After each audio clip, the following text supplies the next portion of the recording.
American reporter James Foley, who was brutally executed by the radical Islamist group ISIS, was among the more than 80 journalists who've been kidnapped in Syria since 2011. In the chaos of the country's still raging civil war, militias, insurgents, and criminal groups are abducting reporters in numbers that the Committee to Protect Journalists say are unprecedented. And the public doesn't know about some of those currently in captivity. Their abductions are being kept quiet as their families, news organizations, and governments try to free them. So what do we know about the journalists who've been kidnapped? First, around half are foreign journalists, the other half Syrian. How many have died? 3 journalists who were held by militant groups in Syria are dead. That number includes Mr. Foley. There may be more, but no other names have been confirmed. Of the remaining 77 journalists, how many are still in captivity? Approximately 20 are still being held. One of them is Steven Sotloff, an American freelance writer for several U.S. publications who appeared in the video of Mr. Foley's beheading.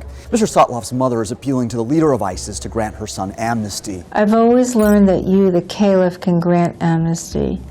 I ask you to please release my child. Also among those missing are 3 employees of Sky News Arabic and Bashar Fahmy, a Jordanian of Palestinian origin from Al Hora, a Middle East news broadcaster. So with 3 dead and 20 who are still hostages, that leaves approximately 57 journalists who have managed to get out of captivity alive. How?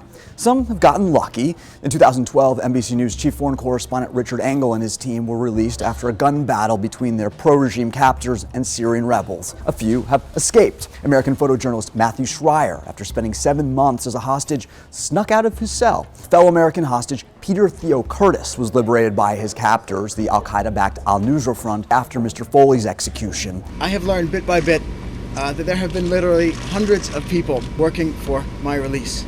Analysts speculate it's because the Nusra Front wants to distinguish itself from ISIS. Others have been set free under circumstances that have not been fully explained. 2 Spanish journalists and 4 French journalists taken hostage in Syria were released by their captors. Some European countries have in the past paid ransoms, something that the U.S. refuses to do, but it's not known whether ransoms were paid in these cases. There's another group of journalists in captivity, but who aren't counted as hostages because they're held by a government.